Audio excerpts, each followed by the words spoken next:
here to safeguard my health. Today, I'm not only protecting my health, but everyone in our community by staying up to date with the bivalent COVID vaccine. Update your protection with the bivalent COVID vaccine while it's still free. Find out more at healthylincoln.org. That's healthylincoln.org. Hi everyone, Kendall Warnock, A1 Automotive in downtown Lincoln. Spring is here, summer is fast approaching. With weddings, vacations, and weekend getaways on your mind, do not let car issues prevent you from getting where you need to be. Car problems shouldn't be something that you put up with. Let us get you back on the road in comfort and safety. We diagnose all makes and models from Porsches to Hondas, Toyotas, and Chevrolets. We fix a variety of issues with all of them with our talented techs and our experienced staff. A1 Automotive at 11th and L, downtown Lincoln, always honest answers.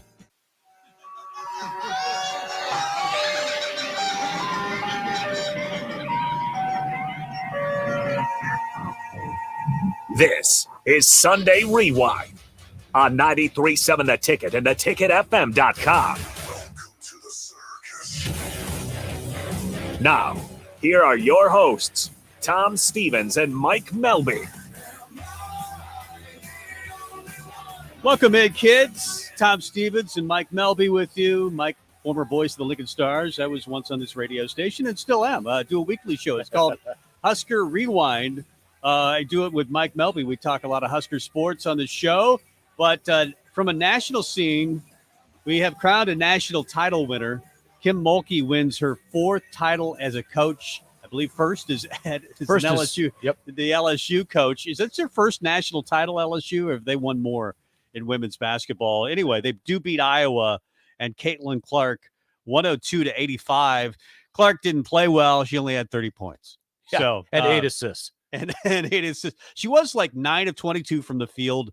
I think 9 of 18 from 3. I mean, she took a ton of shots, as she did the other night to get them into the national title game. She had 41 in that game and willed her team over a team that hadn't lost in over, 2 years, something like that, South Carolina. Yep. It was crazy, the performance that she put in. But then today, I think maybe that just took too much gas out of the car of Iowa today, and LSU just dominated pretty much the entire game. LSU, they got lucky. They were fortunate. They had, fortuitous bounces. They won a lot of loose ball battles. But at the end of the day, the officiating was once again, it was bad. Horrible. You don't want to take your best players. And it affected Iowa far more than LSU. But yeah, Caitlin Clark had 3 fouls at halftime. Yeah. And then she got her fourth foul in the second half was because she was given a technical after a kind of a BS call again against one of her teammates. Would you have called that? I don't know. I'm just saying the call that caused the stoppage in play was a foul against one of her teammates. The ball bounced to Caitlin and she kind of flung it behind her back a little bit. There was it was as innocuous of a little flip as anything. And it probably took away a little bit of her aggressiveness. She didn't foul out. Yeah. She didn't foul out of the game. So you might make that argument had she fouled out, say, early in the fourth quarter or late in the third quarter, something like that. It looked like LSU was just the better team today. I'm not a big Kim Mulkey fan. She just no. She's crazy. She's just as a lot of coaches are. Yeah, a little Bo Pelini in her probably.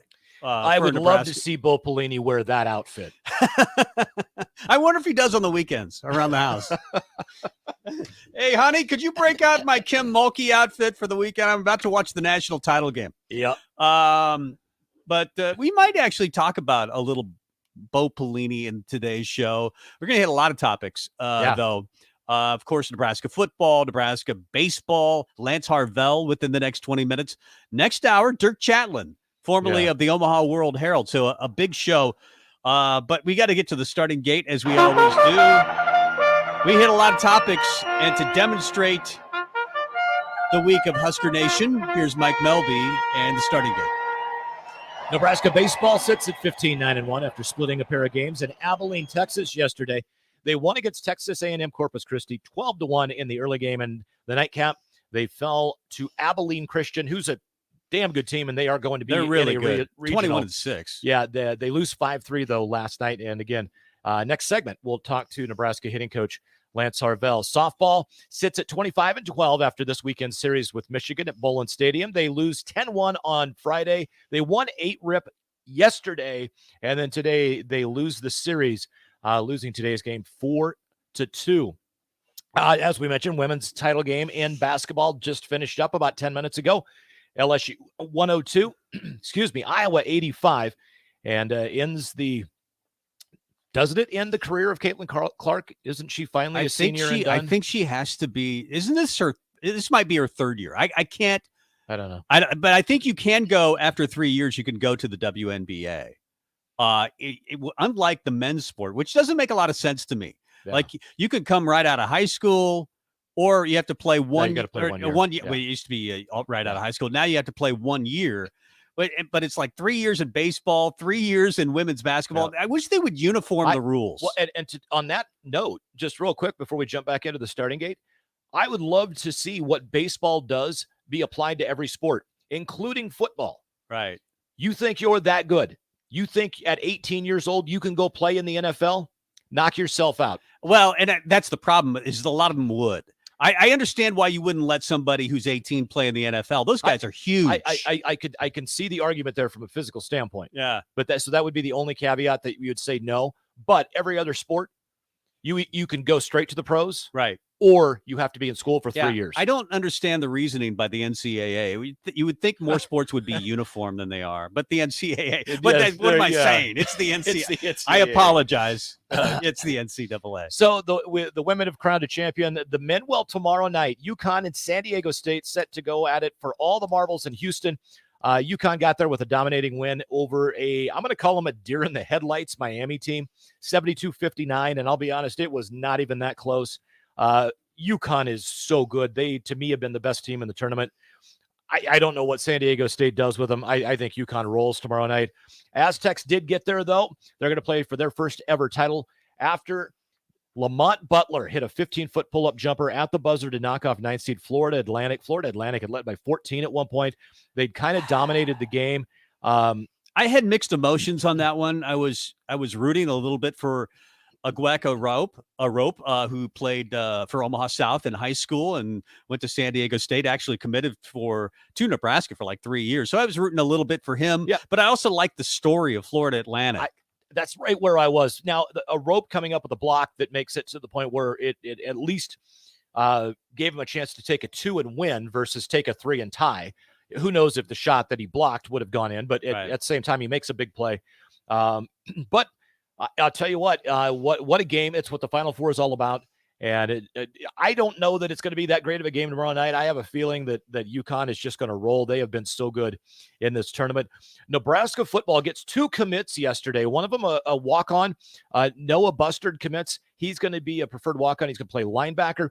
And then Gibson Pyle, 6'5", 285-pound young man out of Houston, is the second scholarship recruit of the 2024 class. I think they got a recruit from Illinois to a linebacker that I had read. Noah Bustard. Is that how you pronounce it? Yeah. How do you spell that? Bustard.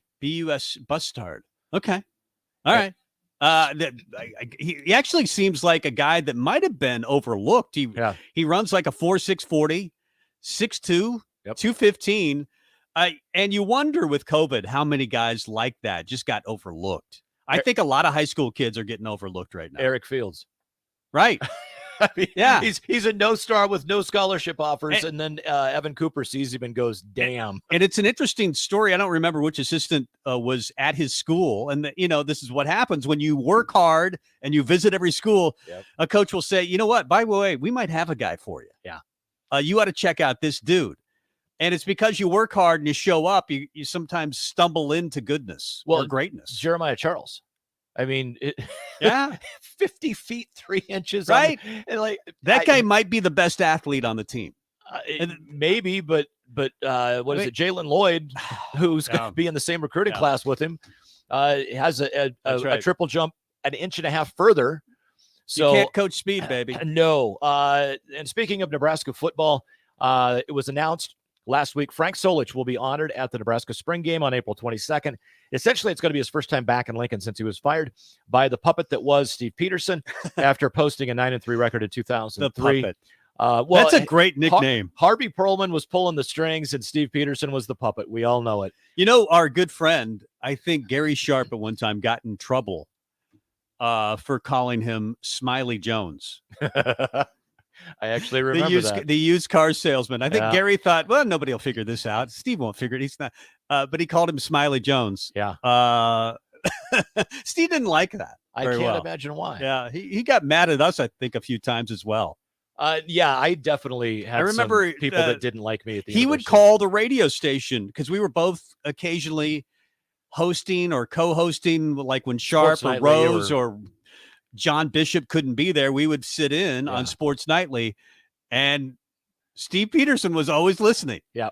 And he would call the show if he did, or call the boss of the show if he didn't like something that we had said. Yeah, and then I was doing Big Red Reaction for a couple of years with John Bishop after games, right? And there was a couple of phone calls that I got, not from anybody at the U, but from the boss who said I got a call from somebody. Well, he is the Darth Vader of Nebraska football, Steve Peterson. He's just pure evil. Yeah. And he fired Frank Solich. And you mentioned Frank is coming back April 22nd for the spring game after a lot of effort by not just Trev Alberts, but, probably Tom Osborne, probably Matt Rule. I mean, the athletic directors, since Peterson have all tried to get at one time or another Frank to come back. And you can understand why Frank wouldn't come back.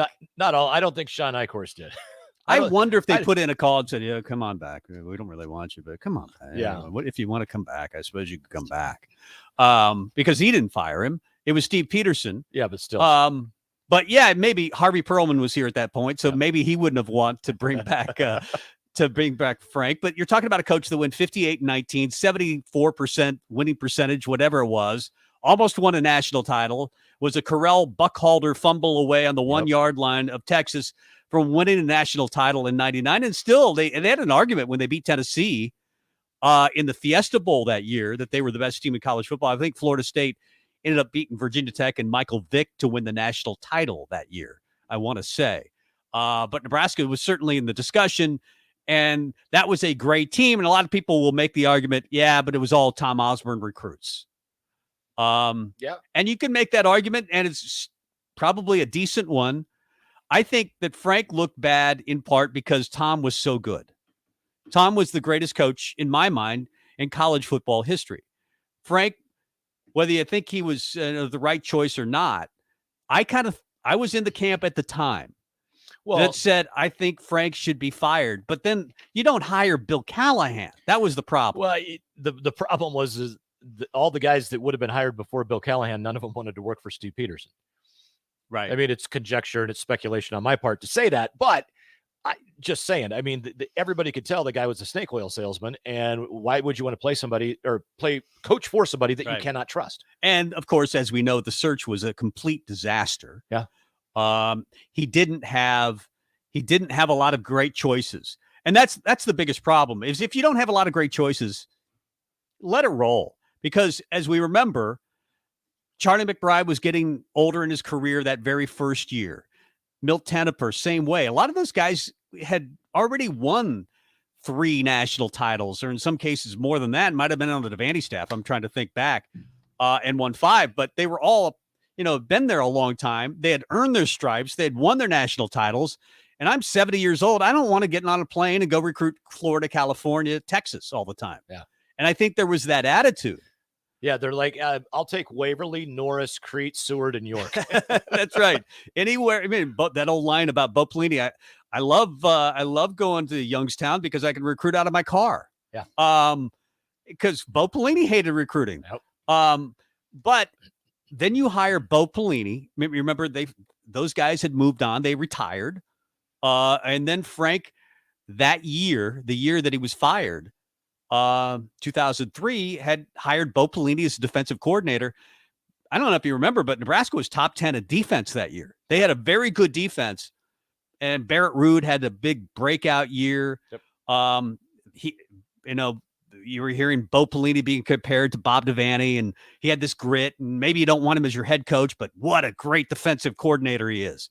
And it felt like they were kind of grooving as a staff a little bit. They had their bumps and they go 9-3.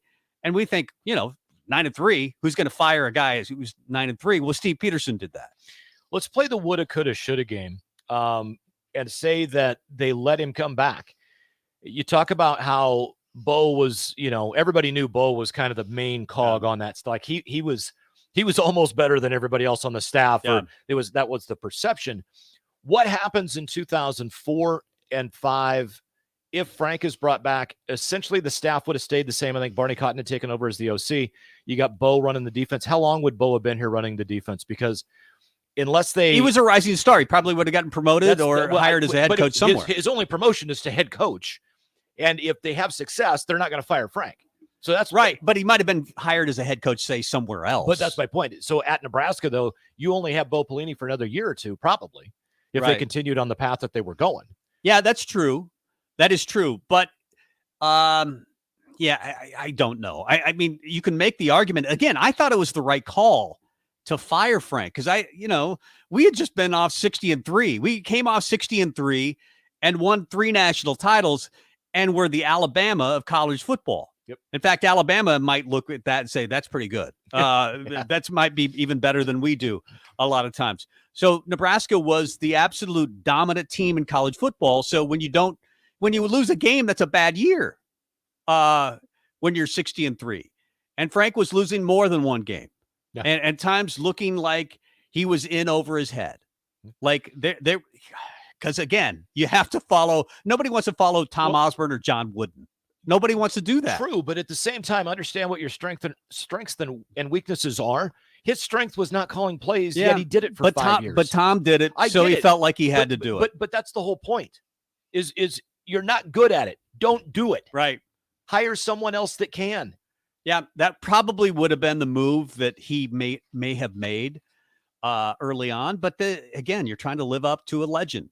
But Tom Osborne, Bob Devaney never called plays, and Tom Osborne just he was an offensive coordinator. He was already the offensive coordinator, but he could have handed it over to somebody. And I think in today's world of college football, you just don't see that very often, that a head coach will call the plays.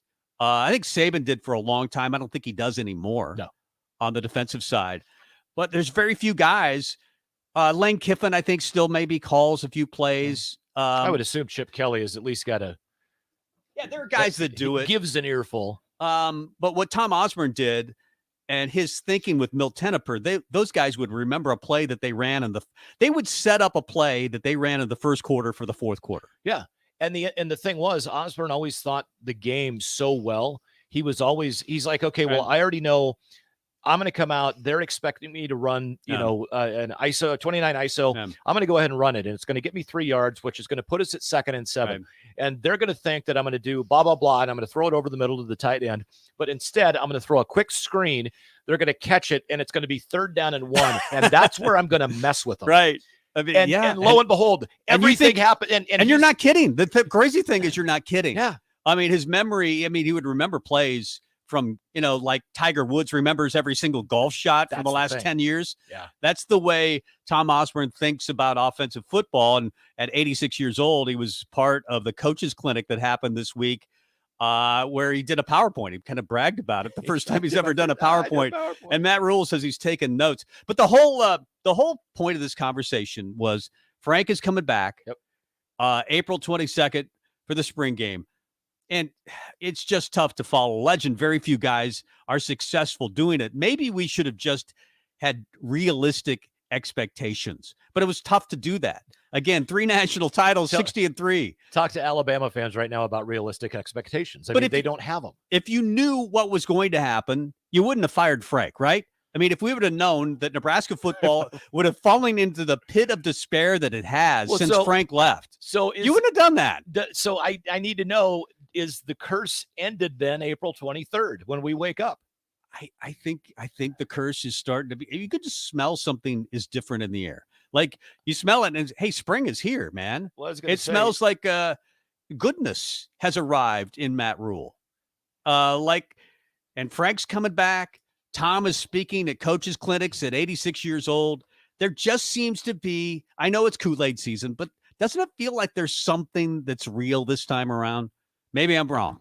I hope I'm not wrong because I know nobody wants to believe it until they see it. I get that.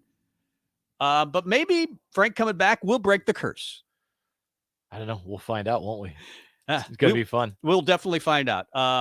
They got him. In fact, Trev Albert said he's tried time and time again, and finally Frank said, "Okay, I'll do it." And I guess his line was, "Hey, Frank, it's not about you. It's not about you. It's about the fans." And Frank's like, "Oh, come on. Okay, I guess I'll come." Okay, so real quick before we jump in and get into break and get to Lance Harvell, with Frank coming back, does the spring game sell out, and does volleyball sell out? Are you saying that Alberts just did this to try to sell out the spring game? I'm not just because there's a million other reasons. Before, I think they're up to I think there's somewhere around 55,000 tickets. Yeah, they sold. said 52 when they made the announcement. Okay. So it's been a couple of days since then, and I'm sure. I don't think they'll sell out. Do you think they'll sell out? I don't. I'm thinking 72 to 75,000 maybe. But to get to the 84 or whatever, 86 that's technically a sell, I don't know about that. I get to go to next Saturday's practice. I'm excited about that. I get to go see Saturday's practice. Oh, awesome. So I'll let you know how that is. And the spring game as well. That will be very fun. I think anytime I'm trying to think of my favorite spring game, and it's usually one where you've got a brand new coach and you don't know what the offense looks like. Remember when like 5 guys went in motion the first spring game under Callahan? Yep. And the crowd went nuts. The crowd went. It was like we just won a national title. Right. And this year, you got to feel like if they run the fullback trap, the crowd's just going to go nuts. Like there's Andy Janovich. I'm seeing the ghost of Andy Janovich. I would absolutely love it if literally the first 4 plays that they run for both sides, red and white, are just fullback traps. That would be I don't fun. care if they go for 50 yards or 2 yards or they lose a yard. Right. Just like 4 straight plays. Yeah, that's right. You got to have the fullback trap. So Frank is coming back, but we got to get into baseball talk. Nebraska, really had a pretty decent week after losing 2 in a row. They come back with a week of 2-1. They win on Tuesday, a well-pitched performance in that one, and Nebraska gets a bomb late from Bryce Matthews, and they win that one 4-1. They beat Corpus Christi badly in game number 1 of the doubleheader yesterday, 12-1, but then they lose 5-3 in the second game to a very good Abilene Christian team. We'll talk about the weekend. We'll talk about Nebraska baseball with Nebraska assistant coach Lance Harvell coming up next. This is Jay Foreman. When I played football for Nebraska and in the NFL, I wore protective gear to safeguard my health. Today, I'm not only protecting my health, but everyone in our community by staying up to date with the bivalent COVID vaccine. Update your protection with the bivalent COVID vaccine while it's still free. Find out more at healthylincoln.org. That's healthylincoln.org. Hi everyone, Kendall Warnock, A1 Automotive in downtown Lincoln. Spring is here. Summer is fast approaching. With weddings, vacations, and weekend getaways on your mind, do not let car issues prevent you from getting where you need to be. Car problems shouldn't be something that you put up with. Let us get you back on the road in comfort and safety. We diagnose all makes and models from Porsches to Hondas, Toyotas, and Chevrolets. We fix a variety of issues with all of them with our talented techs and our experienced staff. A1 Automotive at 11th and L, downtown Lincoln, always honest answers. The Ticket Water Cooler. They got close enough where you could start to envision, Creighton might do this thing. And if they do, that would have been so cool. What does that mean for Nebraska? I did find myself rooting for Creighton. I didn't know how it would ever feel if they got this close. And I realized, I think I'm going to cheer for. I would like to have a champion in Nebraska for basketball. That'd be cool. That'd be awesome. Yeah. I'd go to the parade. I don't know if I'd go that far. I wouldn't cheer, but I'd be there. Mario fue pintor más de 30 años. Cuando me dijo que se le estaban olvidando las cosas, fue difícil. Un día me dijeron que pintara el marco del lado por dentro y pinté el lado de afuera. Yo le diría a la gente que le diga a su familia lo que está pasando con él. Si algo se nota diferente, podría ser Alzheimer. Es momento de hablarlo. Visita alz.org/nuestras historias para saber más. Un mensaje de The Alzheimer's Association y The Ad Council. More of the Sunday Rewind is coming your way next. 60% of the time, it works every time. On 93.7 The Ticket and theticketfm.com. Welcome back, Husker Rewind. Mike Melby there, Tom Stevens here. Nebraska baseball, 2-1 over the last week. They beat North Dakota State. They beat Texas Corpus Christi in the first game of a doubleheader yesterday, 12-1. Second game, get beat 5-3 by a good Abilene Christian team. So it was a solid week, Coach Lance Harvell. Yeah, I know you would like to sweep that doubleheader, but it felt like Nebraska made some progress this week. What, you feel the same way? Yeah, I would agree with that. As again, kind of almost similar to what we talked about last week. I mean, you're sitting there and you got a chance to kind of sweep the weekend, and kind of come up short there in that second game. But that was, that game kind of felt like a regional, and against a really good team that had, playing with a lot of confidence. They're well coached. Those guys have been around the block a little bit, and that's kind of what it felt like. And it was a tight game.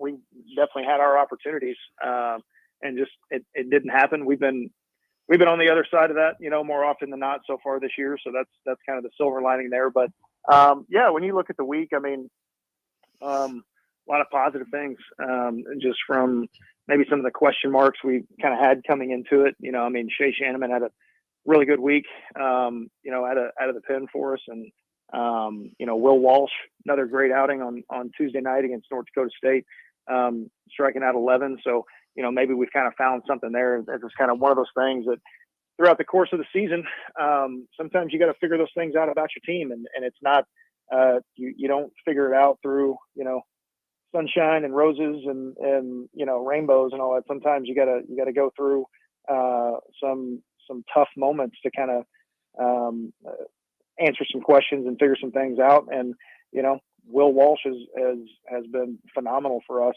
the last 2 weeks in the midweeks, and maybe he's that answer we've been looking for that third starter. So I think we'll find that out this coming week. Nebraska baseball assistant coach Lance Harvell joining us here on the Husker Rewind. That was literally going to be my question. Is last week we talked about Jace Kaminska, Emmett Olson, two solid Friday, Saturday guys. We need a Sunday guy. We need that third starter that we know we can count on to, give us a better than average chance at a quality start on those Sundays. Is it Will Walsh? Has he worked his way into the that role to have that opportunity? I think so. I mean, just again, you look at what he's done in the last 2 weeks, and he's as good as anybody we've had, and that's including Olson and Kaminska. So I think he's earned that, and I think he'll get that opportunity. And he's doing, what the thing that everybody wants. When it comes down to it, you can talk about velocity, you can talk about stuff, you can talk about spin rates and all that kind of stuff, swing and miss, blah, blah, blah, blah. But Will has a thing that is tried and true, has been proven in baseball going back to, the dawn of time here, is if you can throw strikes and you can change speeds, then you can pitch. You can get guys out and you can pitch. And the benefit that Will has, maybe over every other pitcher on our team, is the fact that he's a two-way guy.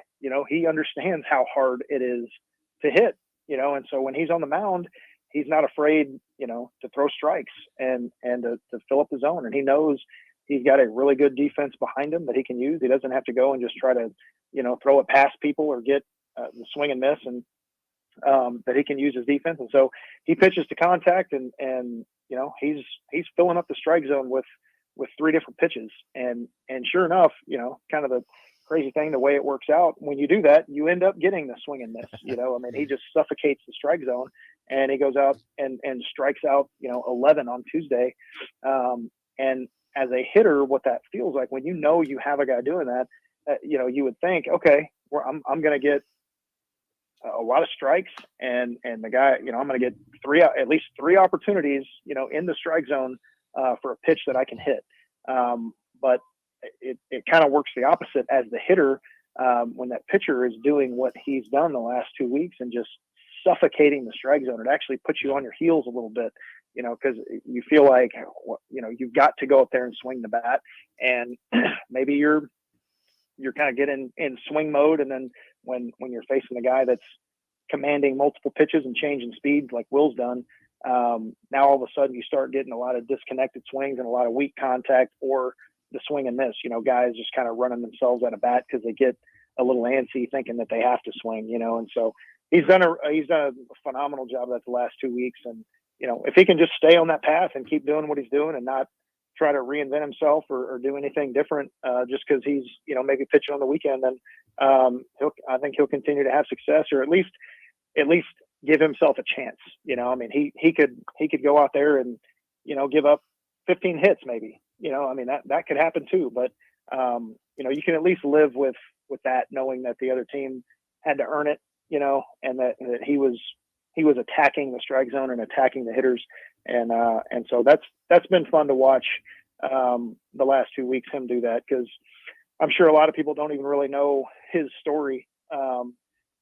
He's pretty much been through it all as a player. He's been hurt the last 2 years that he's been here, and it's been a rough road for him, and I'm talking like as soon as he gets back healthy, works his tail off to get back healthy from one injury, he's back out on the field, and then some freak thing happens and he gets hurt again. That's kind of just been the road he's been on, and it's been tough for him. And so to see him not only just, persevere through that and continue to just keep working and keep fighting for every inch and everything that he's given, him having the success that he's having is even that much more rewarding to us, his coaches, watching him and his teammates that know what he's been through. I know you're the hitting coach. You're talking a little pitching there, but the hitting has been really good. Nebraska top 30 in the country in several offensive categories. We know Max Anderson probably won't be here next year. That guy can really hit the baseball, had another good weekend, but you're getting it from a variety of guys. Bryce Matthews with the big home run earlier in the week. Gabe Swanson, Ben Columbus. You've got Dylan Carey, the freshman. You've got a lot of options, but what's the next step for this team offensively? I know that you don't always love the approach. What do you think this weekend? Yeah, I thought, as a whole, that it was good. I think the guys were locked in. We went through just like you do every, from week to week or game to game, or even within the game, we went through a little stretch there, and I kind of, you feel like you're nitpicking a little bit just because we've been so good offensively. But in the game yesterday, the second game against Abilene Christian, we came out and we scored first, bing, bang, boom, here we go. Bryce is getting a hit to start us off, steals a base, and then Max drives him in. And it was like, okay, we're off and rolling. And then we kind of just went through a stretch there to where their pitcher settled in, and we were putting good swings on the ball. I think we were swinging at good pitches. We were just missing our pitch. We hit a lot of really hard foul balls, or we're just underneath the ball. And we just kind of went through several innings there where we were just kind of missing our pitch, and it kind of resulted in some opportunities that you had, so I think the next step, the next progression for us offensively, is just cashing in, when you get those runners in scoring position. Our entire offense is designed around getting a runner to third base with less than 2 outs. That's it. Like, when you really want to boil it down, that's all it is. So everything that we do, from whether it's stealing bases or putting on a hit and run or whatever it is, it's all designed around that, and using the personnel that we have at the time, whoever's on base, whoever's at the plate, getting those guys to use their skills and what they're good at, what they work on every day, to set up that situation. And that's where we need to improve. It's been a point of emphasis for several weeks now with our hitters, and just cashing in on those free runs, when you got a chance to move a runner, when you got a chance to drive that guy in, just by hitting a ground ball with a shortstop, then we need to do that. If we capitalize on that a little bit and just do that at a little higher clip, it takes the pressure off of everything else, and it puts the pressure in the other dugout. And I think that's kind of the next step for us, is just continuing, like I said, it's been a point of emphasis, something we've worked on. We put our hitters in that situation every single day in practice. It's just a matter of getting it done in the game. And those things, it's just like, it's like 2 out RBIs, it's sometimes they just come in waves, and you'll go through spurts where you're driving every one of them in, and then you'll go through spurts where, you're just, you can't, you can't buy a run in those situations. And, so it'll even out, I think. I mean, our lineup is too good for it not to. And the good thing is that we've had a lot of opportunities. So we're putting ourselves in that situation a lot, and so you got to think the law of averages and everything will start to, kick in here, and we'll start getting those at a little higher rate than we are now. But that's kind of my, if you're gonna sit back and really find some out, I wouldn't say that's nitpicking necessarily, but if there's a critique of our offense right now, it's cashing in on that situation that really is the bread and butter of our offense, something that we try to create, more than anything else. And we got to just start cashing in those opportunities. Nebraska assistant baseball coach Lance Harvell joining us here on the Husker Rewind. One of the guys that has been out of the lineup with some injuries, you should be getting back. I believe he made a couple of pinch hit appearances. At least one is Garrett Anglem. What can you tell me about how Garrett's doing on the road to recovery? Yeah, he's good. He got a big hit yesterday in the ninth inning and pitch hitting role. He's kind of been getting that hamstring back right. He hurt it when we were in Minnesota in the Dome. And so he, it was kind of one of those deals where we obviously didn't want to rush it, because that's one of those things that can just nag you for a long time if you don't really take care of it. And so, but with that, again, like I mentioned earlier with Walsh, like some things you find out about your team, and you have to learn it and figure it out through some adversity. So, Garrett's one of the hottest hitters in our lineup and one of the most productive players at the time he got hurt. And, it kind of forces Cole Evans now into a starting role. And, we kind of saw the emergence of Cole Evans. And so now, we're sitting here now with GA back healthy. Now we've got more options, and so if we want to play, some more matchups, we can. But we're getting a guy back in the lineup now that was one of our best hitters, through those first 10 games or so, and now Cole has kind of established himself in the lineup as well. And you kind of look at it too, just along the same lines, just thinking about the outfielders. With Burnham, I mean, he had a breakout game against Corpus the other day and had some huge hits for us. His short game, which he is, just really, really good at. He just kind of hasn't showcased it really, I think this spring yet. But I think he had 3 bunt base hits this week. And all 3 of them kind of sparked our offense, and that he's got the ability to do that. Like the way that he runs, and he's got the ability, even if the defense is prepared for it, it's still going to be a 50-50 play at best for them, and what we saw on Tuesday night and what we saw in the first game yesterday it's something that we can use. It's a pretty good weapon for us where we can use that and use his speed to just create things to get him on base. And then, what we saw again in that first game yesterday, now the defense has to kind of change their game plan to defend him. And when they do that, all that does is open up holes, on the field for him. So now that ground ball, to the corner is shooting past the first or the third baseman, because they're having to play in to defend that bunt. He should have had probably another double yesterday in the game against Abilene Christian. There was kind of a close call, controversial call. I was pretty animated. He hit a ball. The third baseman was probably playing 3 steps in front of the bag at third base, and Bernie, just kind of stayed behind one and caught enough of it and kind of blooped it, just dropped it right over his head. and it landed right on the line. I mean, I had the best view of anybody except maybe the third baseman on the play, and the umpire called it foul. It would have ended up second and third, nobody out, in that spot. I think it was a 4-1 game still at that point. So it just, that's one of those things, that's what we have to, what we can create with him and his short game and that kind of stuff is, now the defense has to try to change their game. Now, we're dictating how the game goes now because of that.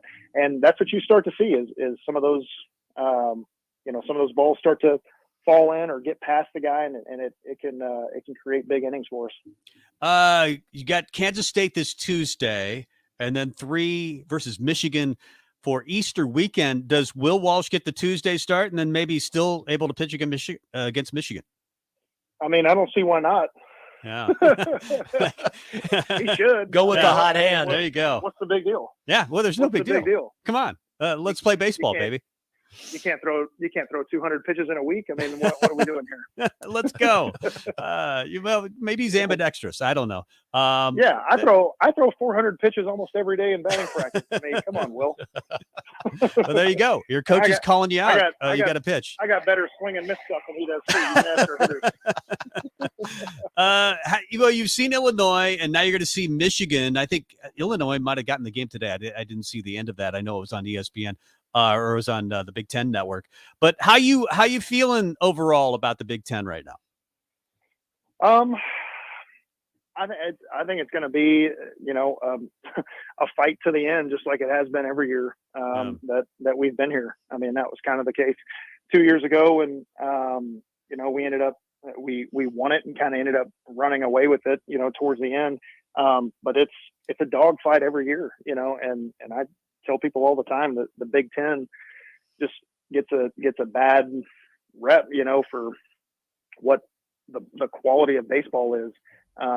Because I've been in other leagues, down south, and everybody just thinks that the Big Ten or the northern schools, that it's not very good baseball, and that couldn't be farther from the truth. And so Michigan's going to be another one of those teams, like they have been the last few years, that is going to be up there, contending for the championship. And we feel like we've got a squad that can do the same thing. And so this weekend it's going to be good. But we certainly can't look past Tuesday and Kansas State, because that's the biggest game on our schedule right now.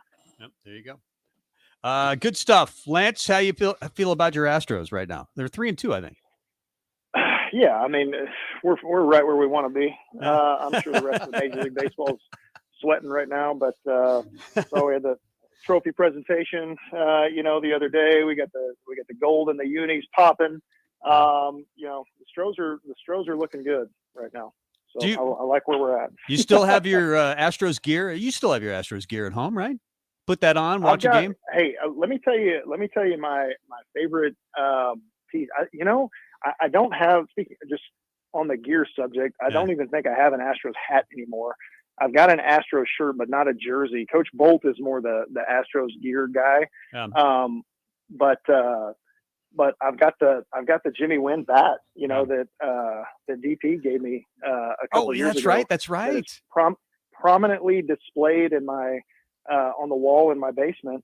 And then I've got the base that he gave me too from the Astros game. I think it was, I can't remember which base it was, but that is a permanent fixture in my backyard, because that's home plate for the baseball field in the backyard for my 7-year-old. I remember. Awesome. I remember when DP presented that to you. I'm surprised Jake Myers hasn't signed a bunch of Astros gear and sent it to the university. What's he doing? I know he's probably listening. So Jake, come on, man. I know. I didn't coach you, but what are we doing here? Let's go. I don't know that we're definitely going to not talk to you on Easter Sunday, because you'll be playing baseball, and I think we're taking the day off. Yeah, it's Easter Sunday. So we'll just be watching Nebraska baseball or listening to Nebraska baseball. Good luck over the weekend with Michigan in Ann Arbor. Yeah, I appreciate it, guys. Always good to talk to you. Happy Easter. Thanks, there is Lance Harvell, Nebraska hitting coach, assistant coach, and just a regular stud. It's interesting. We rotate through guests all the time, and he's one of those guys that every time we get done talking to him, I always, in the back of my mind, I'm like, I can't wait for the day when it finally comes, when I hope it does someday, that I get to go sit down and just have a beverage with him and just let him tell stories. Because I'm just going to sit there and be mesmerized. You know what? Even after baseball season ends, I think we'll have him in as a guest because he's just great. I mean, obviously, if we're gonna talk baseball in any way, shape, or form, I think that's going to be a must. Right. And there'll be weeks where we're going to, it's going to be the dog days of summer and we're going to be talking Major League Baseball. He'll be great to have a guest to talk a little Major League Baseball. We'll Even Strick would be good. Yeah, we'll bring him in the studio. Yeah, that'll be fun. We should probably get to break at some point. Yeah, let's do that. And then rumor has it we're in the middle of spring football practice right at the University of Nebraska. And Nebraska just got a new commit. Yeah. Gomer Pyle, I believe is his name. Gibson. Oh, Gibson Pyle. I'm kidding. Nebraska got, in fact, anybody under 25, would they even understand that joke? They wouldn't. They wouldn't understand the Gomer Pyle joke, which is definitely ages us, but that's okay. We will talk a little Husker football recruiting. Just, we'll go wild. Yeah, plus spring practice. Seven practices in. That's right. 7 practices in. We'll talk Nebraska football. Mike Melby there. Tom Stevens here. Back with more after this. It's April, and that means the school year's almost over and summer road trips are on the horizon. Stop telling yourself you'll upgrade your car someday and do it now. Mullen Motors lot is full of great vehicles to take home, so you don't have to worry about your current car barely surviving another road trip. Come check out their lot just north of 48th and Layton and find your next ride, as summer road trips are just around the corner. Mullen Motors. No taglines, just quality vehicles. Mullen Motors. Neil Armstrong waited 6 hours and 39 minutes to step onto the surface of the moon. Jackie Robinson waited 20 months to play his first game with the Brooklyn Dodgers. And even DiCaprio had to wait 22 years to win an Oscar. You can wait until your destination. Don't text and drive. Visit StopTextStopWrecks.org. A message brought to you by the National Highway Traffic Safety Administration, Project Yellow Light, and the Ad Council. Victor deployed for the first time to Afghanistan in 2003. At 4 a.m, my phone rang. They said, "I regret to inform you that your husband was wounded in action." Victor sustained a moderate traumatic brain injury. I was doing school full-time, and I was also then caring for Victor. One of the most important elements of caregiving is taking care of yourself. I just didn't want to forget that I also had goals and that I also had a life. What I did is I challenged Victor to meet me halfway. There are almost 6 million military and veteran caregivers across the nation. We have our own journey, and we can fulfill that journey at the same time that we are helping our loved one. Visit aarp.org/caregiving for a free military veterans guide to navigate your caregiving journey and better care for your loved one and yourself. Brought to you by AARP and the Ad Council. If you came across someone struggling with hunger, how would you recognize them? By their clothes? Their age? The way they speak? Would you notice a 16-year-old boy who got his first job, not for extra spending money, but to help feed his little sisters? Or a mother who's in between jobs and sometimes goes to bed hungry so her kids can have dinner? Or a 14-year-old girl who signs up to every after-school activity, not to make friends, but just to get something to eat? Or a retiree who fell ill and had to choose between getting medicine or groceries. I am the 1 in 8 Americans who struggle with hunger. People you pass by every day but never knew were hungry. I am hungered in America. Hunger can be hard to recognize. Learn why at IamHungerInAmerica.org. Brought to you by Feeding America, 200 Food Banks Strong, and the Ad Council.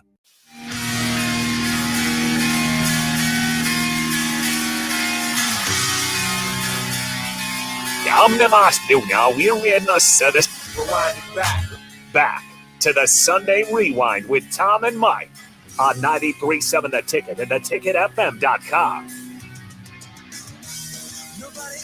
Welcome back to the Husker Rewind. I'm Mike Melby. That is Tom Stevens. Hello. It is a Sunday afternoon here in Lincoln, Nebraska on 93.7 The Ticket. You can follow us on the stream. I think we're on Twitch, on Facebook, on Twitter, on YouTube. And plus, you can tune in on Allo Channel 951. We're up there on your big screen or your small screen or whatever. But how many? I mean, we're going to be famous, very, very famous. I think so. Within the next week or so. Yeah. Your girlfriend's watching this Yeah, on TV. see, we've got one viewer already on TV. So look at it go. If we never get another one, we've got one. We got to convince Heidi to at least tune in for like 5 minutes. Right. We're number one in our time slot at 5:48 in the afternoon on a Sunday afternoon in this particular category of time slots. Yeah, radio shows hosted by two guys in their 50s. That's right. There you go. So we got that going for us, which is nice. Nebraska picked up a commitment from a offensive lineman. And it doesn't feel like when somebody commits, there's always one of two things that happen.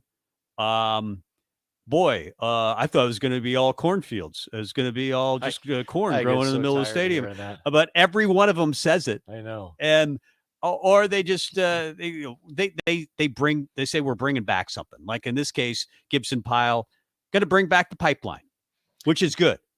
Yeah, the pipeline. And the other, he made a comment. Somebody asked him what Coach Raiola said he liked the most about his game, and I love hearing this. Oh, Coach Raiola said he likes my aggression on the field. Yeah. Like you and I like that. Mentioning, yeah. We thought of Richie Incognito. Like everybody's got to. You don't necessarily. You want a little crazy in most offensive and defensive linemen. Maybe not Richie crazy, but every once in a while borderline. It's kind of fun. But borderline Richie crazy. You don't want the offensive fouls or the holding penalties that sometimes came with Richie. But you could make an argument if you wanted to. He's the best offensive line as far as tenure in Nebraska football history. He played until he was almost 40. Oh, and you're talking overall. Yeah, going into the just pros. Length of his career and probably the money he made. Yeah. Yeah, because, I mean, Will Shields is hands down he's the best. Will Shields is the best offensive lineman ever. And then, there's a couple others. Dave Remington, Dave Remington is not a distant second, but I still think Will is probably the best. That's actually a pretty good argument, I think, because you can make a case who's for the both. old? No, I'm losing. The old played in the 60s for Devaney, played for the Raiders for years, and is in the Hall of Fame. But it'll come to me. Text line, help me out, 464-5685. Oh, off the Starter Heyman text line earlier, I forgot. Boo, Iowa. Ha ha, you suck. As they were alluding to the Iowa Hawkeyes losing the national title game about 45 minutes ago or so to Kim Mulkey and LSU. Yeah, there we go. At a horribly officiated basketball game. Anyway, spring practice is 7 practices in, so basically halfway through the actual practices. Spring game will be practice number 15 officially on the books on Saturday, April 22nd at Memorial Stadium. 52,000 plus tickets have been sold, and former Nebraska head coach Frank Solich is going to be honored during the game. And there's some other things that are going to happen with Coach Solich back in town. I know 100%. No, I don't. I was going to make a joke that I knew what it was going to be. I don't. I do have a thought, though. Yeah. I've heard a couple of people say the yet to be named athletic complex. You think they'll name something in the athletic complex? The Solich Center or the I don't know. Just roll off the tongue. The Solich Center. There just seemed to be some insinuation that there's more to him coming in. You build him a statue I don't think you build him a statue, no. But it's going to be more than him coming in and at halftime going, "Hi, I'm Frank," and everybody goes, "Yay, Frank." I think there's going to be a little bit more to it. And I've heard numerous people recently make the comment, the yet to be named, brand new facility. And so putting 2 and 2 together and coming up with like 43, my brain went there. I was like, I wonder if they're going to name, maybe not the entire thing, but maybe, or possibly a portion of it. So, yeah.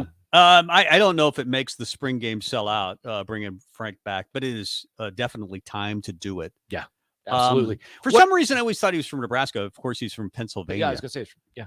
But the very first recruiting class, Bob Devaney, he's from Johnston, Pennsylvania, a 145-pound fullback who's the best fullback, probably. I mean, statistically, maybe not the best, but he's up there on Nebraska football. And as a coach, it's one of those where you kind of lose sight of how good he was. Yeah. Do you know how many state titles he won at Southeast? 5 or 6? 2. Did he really? Yeah, he won 2. I was thinking he was up there with Mazursky, and Nope. Mazursky won 5 or 6. Yeah. No, just 2. Okay. Oh, that's because he probably got offered so quickly to join the Nebraska coaching staff. He won the first 2, and they just said, there you "Okay, go. come on over." I didn't realize he only won 2. What are your thoughts on? We're 7 practices in. We've all seen most of the stuff that Husker Vision has put out. The video clips. Some of them are a minute long. Some of them are 4 to 5 minutes long, based on what the situation is. We're seeing bits and pieces of practice. We're hearing, press conferences. Every position coach is talking about guys, and it's the same thing you hear from Coach Rule. They're very realistic. They're very open. They're very honest. What are your thoughts? What if I asked you, Tom, tell me right now what position group you feel will be the strength of the team come fall, and which one do you think is maybe going to be the weakest link? Well, just by listening to Matt Rule, he really likes the running backs. He loves Gabe Ervin. Yep. I think you've got a good running back room anyway. So we'll see how that works out. We were concerned with only being 12 scholarship offensive linemen, 10 or 12 in that neighborhood. I think it's 12. But it doesn't seem like Rule is. Rule addressed that topic, and he said, you know what? I've been at other schools, and I've had 10, and I've been fine. But he jokingly, he goes, yeah, I know you guys are used to it because your roster size used to have like 200 guys on it. So you had a bunch of linemen. I get it. But I'm used to this. And they did scrimmage on Saturday. They ran 85 to 95 plays or 90 plays. He didn't tell the defense until right before the scrimmage started. The quarterbacks will be live. Oh, by the way, the quarterback. And so the quarterbacks had a really good game, I think, but partially unfair because you kind of set up the defense for something that you didn't think was going to happen. Yeah, but that's okay. It is. I like the curveball aspect, but just, listening, it felt like maybe Heinrich Harburg had a good running day. You felt like Jeff Sims could be really good, and they really like his athleticism. Rule has said a couple of different times that he's in love with the dude. Yeah. I mean, he really, really loves him. I'm wondering how the conversation changes, or even would have changed by now had Casey been available. And how much is he willing to run? If they really are going to run the quarterbacks, how much is Casey willing to run? He was actually a pretty good scrambling quarterback. Go back to what his dad said right after he committed to Nebraska. People are going to see that my son is not just a drop back quarterback. He has the ability to run. He is a runner. He is not afraid of that's coming from Charles, who was definitely a runner as a quarterback. But I remember his dad saying about, and I actually thought they were going to run him a little bit more last year. Yeah. Well, so that I took notice of that, the quarterback run game. They worked a lot on zone running plays, third down plays, red zone plays in general. And I guess they were fairly effective. And you could take that in one of two ways. Oh, the offense is pretty good, or, oh, the defense is really bad. Or maybe they're both just, learning how new systems. Obviously, it's a 3-3-5 defense with Tony White. And I don't think that Tony blitzed at all. According to Matt Rule, he didn't rush a lot. They were, I think, playing it a little close to the vest for the first time out. But I think, the defense is obviously going to be behind the offense just because it's a system that Matt Rule doesn't even know. At least Matt Rule knows his own offensive system, right? Well, and Marcus Satterfield, he's been working with him where Satterfield has, been calling plays, so he gets it. Yeah, and those guys have worked together a long time. They're all working new with Tony White. The thing that I keep hearing from defensive staff members and from players on the defensive side of the ball with the 3-3-5, they continually allude to the fact that you don't know where I'm going to line up, nor do you know where I'm coming from. Right. And the thing is, before the play call comes in, they don't know. Am I going to wind up as an inside linebacker, or am I going to wind up lining up as a rush end? Or am I going to play it's not that drastic of changing, but the positioning of the players and the angles they attack from, like this, my thought is this is a really complex defense. But as we've learned, and I've heard this staff say this, the key thing is simplification. So they don't want you thinking. They want you to learn it and know what you're. Yeah. Then go. Yeah, then go. Don't think about it. We'll correct it later. And Frost used to say that all the time. We'll correct it in the film room. We just want to play fast. They didn't always get there. But I think that if you can be physical, That's the other thing that stood out. That apparently they were hitting the quarterbacks, which almost never happens. The best part of Matt Rule's press conference yesterday was when the smirk that came on his face when he said, "Oh yeah, quarterbacks were live." That's right. That's right. They were hitting, and apparently one of the guys hitting them, MJ Sherman, might be the real deal. I was worried a little bit about his knee, and maybe I'm less worried now because it feels like the light may be starting to go on with him. Rob Dvorak, the new linebackers coach, apparently he's making a connection. He's talked about MJ Sherman talked about his $1 million friends at Georgia and how much he learned from those guys. I think he learned just listening to him. He had a lot of respect for Kirby Smart and that coaching staff. Like if you thought they were good, they're good. And the thing was the fact that he pays respect to the coaching staff and the fact, and he said, "Hey, there's things he told me I still utilize every." He's a worm in my head, he said. Yeah, that was what it was, a worm in my head. Every rep I get in practice and everything, like there's still things that are burned into my brain that help me be a better football player. I thought he was the best thing that came out of this weekend, just from a press conference standpoint and some of the clippings you read.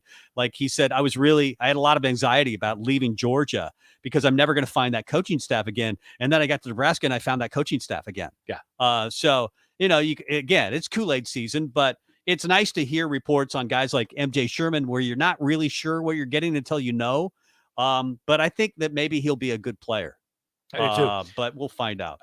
I hope he hits as hard as the security guard on the guy trying to propose on opening day. I don't know if you saw the video. No. Guy runs out on the field. I think it may have been in Kansas City, but he runs out on the field, goes down on a knee, and the security guard, like it was one of the single hardest hits I've ever seen from a tackling standpoint. I mean, it was John Rood hitting Kelly Phelps. I've often wondered about guys proposing at sporting events, and you saw it a lot as a Stars announcer. I mean, guys would propose on the ice all the time. What'd you think of it overall? I hated it. I hated that we allowed it. Call me the wet blanket, the stick in the mud with it. You're telling yourself to get off the lawn. Yeah. That was not my thing. You didn't like it? No. You would never do it? No. I don't think I would either. I did it, in our bedroom, like on New Year's Eve, and said, "Hey, we should get married next New Year's Eve." And I just pulled it out of a drawer, and I was in my sweats and a t-shirt. And Heidi thought it was still okay. That's romantic. That's the way it should be done. But guys, if you're going to propose, I'd never do it on the big screen or the Kiss Trom or whatever. Yeah. Oh, I think I would hate that. And you're right. It does make you a little angry sometimes to see other people do it. Well, I mean, I get it. It just, I don't know. I don't know. I mean, whatever you want to do. Do you? We're not big fans of proposing at sporting events. I can tell you this: when I was announcing at Eagle Raceway, the decade I was out doing that, we did not allow it. Really? They wanted us. We had couples that would ask too many people were doing it. We could make a spectacle of it, of them doing it, and the answer is just no. No.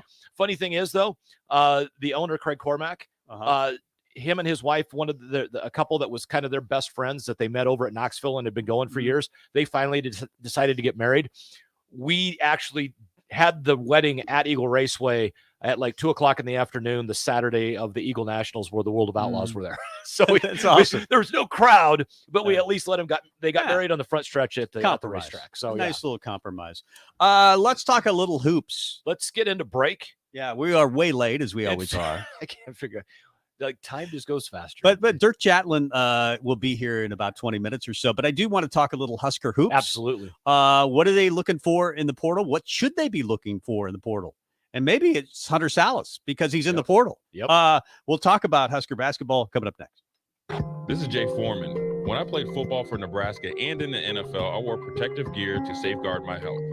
Today, I'm not only protecting my health, but everyone in our community by staying up to date with the bivalent COVID vaccine. Update your protection with the bivalent COVID vaccine while it's still free. Find out more at healthylincoln.org. That's healthylincoln.org. It's April, and that means the school year's almost over and summer road trips are on the horizon. Stop telling yourself you'll upgrade your car someday and do it now. Mullen Motors lot is full of great vehicles to take home, so you don't have to worry about your current car barely surviving another road trip. Come check out their lot just north of 48th and Layton and find your next ride, as summer road trips are just around the corner. Mullen Motors. No taglines, just quality vehicles. Mullen Motors. Hi everyone, Kendall Warnock, A1 Automotive in downtown Lincoln. Spring is here, summer is fast approaching. With weddings, vacations, and weekend getaways on your mind, do not let car issues prevent you from getting where you need to be. Car problems shouldn't be something that you put up with. Let us get you back on the road in comfort and safety. We diagnose all makes and models from Porsches to Hondas, Toyotas, and Chevrolets. We fix a variety of issues with all of them with our talented techs and our experienced staff. A1 Automotive at 11th and L, downtown Lincoln, always honest answers. This is how we do every day. We be grinding, and if you wanna come and text us, If you love them enough to turn off your music and pretend like their music is your music, This is Mommy's jam. then surely you'll check nhtsa.gov/the right seat to make sure they're in the right car seat. Let's play it again. Check today at nhtsa.gov/the right seat. Brought to you by the National Highway Traffic Safety Administration and the Ad Council. I'm Jenny Benson, president of the Nebraska State Education Association. The best way to strengthen our economy for the long term is investing in our education system and raising the skills of American workers. To succeed in the global economy, we need to modernize our schools, hire excellent teachers, and focus on the future. Support great public schools, and we can make the good life even better. Sponsored by the Nebraska State Education Association, aired in cooperation with the Nebraska Broadcasters Association and this station.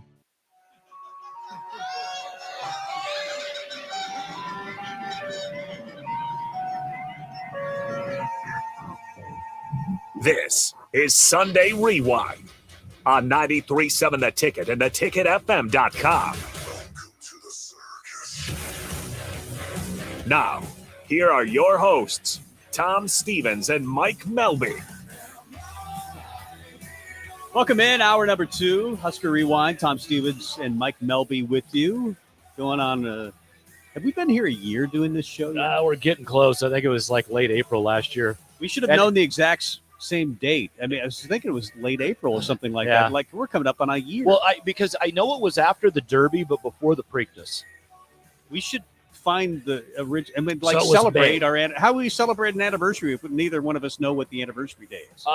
We know it was in May because I believe it was between the Derby and the Preakness. Okay.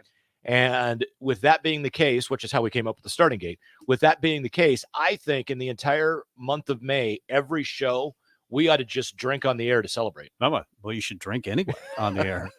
They do it on Thirsty Thursday on this radio station all the time. And you and Kevin Meyer. You and I have said this out loud, and I just thought about it as we were coming back live. The one thing that I wish sometimes people could hear, and it would have to be, adults, and it's not necessarily for kids because sometimes bad words may slip out when we're making fun and do whatever. But the off-air conversations that you and I have at times are genuinely comical. Yeah, sometimes I wonder after our conversations, was the camera still on? Because that does happen from time to time. So you can ask a couple former Huskers about that. By the way, we're on Allo TV now. 951. 951. I love that number. Now. And that's the whole thing. Like when DP was kind of hinting around that it could happen, I was like, DP, do you think there's any chance we get 951? He's like, I'm going to try to make it happen. And he did. Amazing that he made that happen. I know. It feels like we can just snap our fingers and make things so. Number one. We're hoping Nebraska basketball will do that.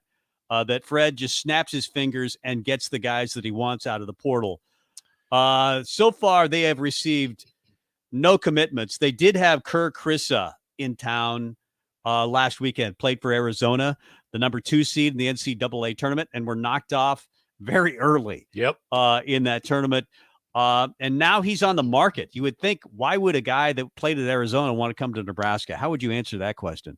It's all about the offense and what he can do to showcase. Or is it about the money? Yeah, it's about the money as well. But at the same time, I mean, it's at the end of the day for a lot of these kids anymore, that's literally all it is. But with Kerr Kriisa, if he comes here, I'll cheer for him because he's going to be a Cornhusker, but I've got issues with his off the court. locker room.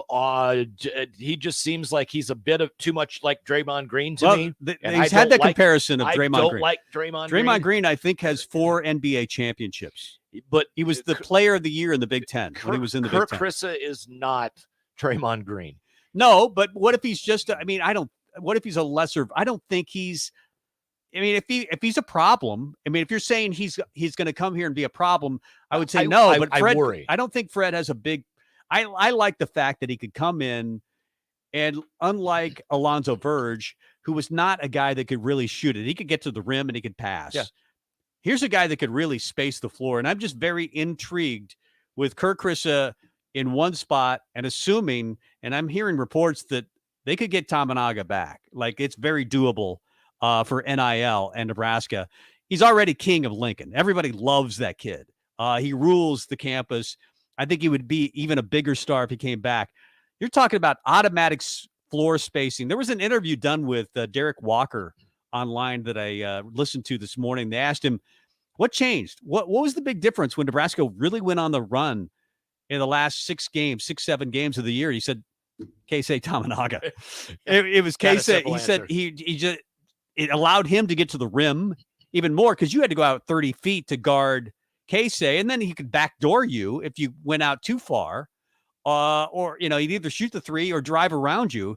He became a great basketball player. And if he could do that every game, what he did the last month, he's a first team all conference player. I don't think he is going to be that, but I think he could be all conference somewhere. It depends on what he does and who the supporting cast is around him, because we're talking about Kerr Kriisa because he's been here. Yeah. And I just think he and Keisei would work well together. I really do. I don't disagree at all. Two guys that still intrigue me, and I believe they will wind up at the same school because of their friendship, the fact that they played together, I believe, at George Washington early on in their careers. But Jameer Nelson Jr. and Jamison Battle.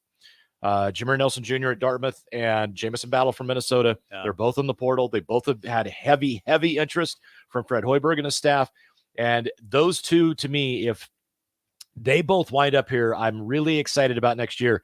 And then, of course, yesterday or late Friday, I don't know exactly when, but Hunter Salas enters the portal. Yep. Creighton's full, is my understanding. Well, I don't believe they have scholarships. The flip side is they could always make room. You can always make room, and you can always just say, hey, we got an NIL guy that'll not only pay for your schooling, but we'll also kick in an extra X number of dollars. I think Alexander's coming back. I think Nemhard's coming back next year. I don't see Hunter Salas wanting to go there. You got to understand, Baylor Shireman has another year. Yeah. He still can come back and play another year. Yeah, I think he will. And that's the whole thing. That's what I mean. But if he bolts. And they got Isaac Trout from the portal who transferred in from UVA. And Nebraska, I think, definitely Nebraska had interest out of high school. He had a great high school career and played on a bad high school team. He had no interest in Nebraska, literally, though, from day one. I don't think he made the top 10. No. I don't think Nebraska made the top 10. I get it. Yeah, whatever, man. It's not for everybody. So Isaac Trout at 6'10" goes to Creighton from UVA. So he's off the market. We'll see about Kerr Kriisa. I think he's still going to take a few visits. And what can Nebraska do with NIL? Then you have Hunter Salas, as you mentioned, entering the transfer portal, leaving Gonzaga after averaging 4 points and had actually a nice NCAA tournament. He helped them knock off UCLA when it wasn't going well. He was a big part of that comeback. But I don't think he's happy with his playing time. He could go to Arizona. His recruiter is at Arizona. Well, and the thing is, and somebody made the comment that was from Gonzaga on one of the little articles that they wrote from the local paper out there, essentially saying that something really must be off with, what he wants out of his college life, his college career, et cetera, when he's literally poised to be the guy that steps into 28 to 30 minutes a game next year for a perennial, top 3 seed in the tournament, for him to want to leave. But at the same time, that's the whole thing, man. Culture, fit, everything. I'm going to ask you a question about a player that is not in the portal. Okay. Do you think Chucky Hepburn enters the portal? If he is, I'd be all over him like a dirty shirt. And do you think there's a chance, after getting booed mercilessly by our fans, do you think he's going to think, you know what, I want to go play for those guys? I don't know. He was booed, but it was almost a compliment. I took it that way. People were just mad that he didn't come here. I get it. He's a Nebraska kid. And it does feel like he doesn't look joyful when you watch him at Wisconsin. I know Wisconsin had a nice run in the NIT, got to the Final Four. Yeah, and they did the championship game or Final Final Four. But he did not look happy playing in that offense. I watched that last game, and they showed Greg Gard talking to him like 3 times, and I'll be honest, that didn't look like a player that was thrilled to be getting talked to by a coach. And I mean, maybe it's just, I mean, he just, the look on his face struck me as somebody that was just like, right. As opposed to yes, sir, no, sir, or, they wouldn't look him in the eye. It was just, it's not a freeing offense. It looks very constrained, but he had to know. I mean, that's what Wisconsin does every single year. Yeah. How could you commit to Wisconsin and play for Wisconsin and not know that's what you were getting? Sometimes knowing what you're going to get doesn't help, because it obviously didn't in Chucky Hepburn's case, because I think, well, who knows? He hasn't gone into the portal yet. Maybe he'll stay. Maybe it's very possible that he'll stay at Wisconsin, but I've just always been suspicious that he will be. Hunter Salas is, after averaging 4 points a game. He was a 5-star coming out of Millard North. They won the Class A title, McDonald's All-American, played for the Zags, signed in 2021. In high school, averaged 22 points a game, 6 rebounds, 3 assists. So he's a really good player. And by the way, fits in really well with Hoiberg's defensive philosophy because he's a great defender. But where does he play? He's 6'5". He could play 1, 2, or 3. I think you could play him 1, 2, or 3. If you wanted to go a little small, or if you wanted to make him a point, he's that. You wanted to make him an off guard, probably not an off guard in that he's not a great shooter. Yeah. He although he in high school, it looks like he's got a good stroke. He's just one of those guys like we've seen at Nebraska. It looks good coming off the hand, but it doesn't go in the hole for some reason. Because we've seen that a lot at Nebraska. But I think he would fit in defensively in the Big Ten. Oh, absolutely. Well, not only in the Big Ten, but with what the kind of focus of the team was this year. I get it. They were still good defensively, not great in the back half of the season after losing both Bandamel and Gary, but the tenacity was still there. But when you lose 2 guys that were as athletic and as dedicated to defense as those 2 were, you're not going to get a ton of people to come in and replicate the effort. So, but he would absolutely fit into what they were doing at the beginning of the year. And the other thing is he is a freak athlete. He was a 5-star because of the athleticism as well. Yeah. His ability to cut and move away from the ball in high school got him a lot of the dunks and the layups that he had. He would be a really intriguing piece if there's any chance he winds up back at Nebraska. How happy would you be if Nebraska got Hunter Salas, Kerr Krissa, and Jamison Battle? I would take Jameer Nelson Jr. over Krissa, and I would be thrilled. Yeah, I would do that as well. It does make me wonder. I had this discussion about Keisei Tamanaga. If he wants to play in the NBA, he's got to be a point guard. Is it possible that he could learn the point guard position? Do you see him with the skills? But he literally was the point with the Japanese 3-on-3 team. Yeah. I mean, at his junior college, he ran the point. I think he needs to move to the point if he wants to play in the NBA. In college, it might better suit him, and Nebraska might better suit him for him to be an off-guard guy. I do think Wilhelm Breidenbach is going to come back. We know Jerron Gary, after the shoulder injury, will come back. I wonder about C.J. Wilcher. Sam Hoiberg will be here. Blaise Keita will be here, I think. I think you build your team really around Jamarcus Lawrence. Eli Rice, I think, could be a good player. We'll see how he turns out. And then Ramel Lloyd. So you've got some pieces, but you definitely need to get your stars from the portal. Outside of Jamarcus Lawrence, I don't think I mentioned one guy that's a star. Well, Keisei, but...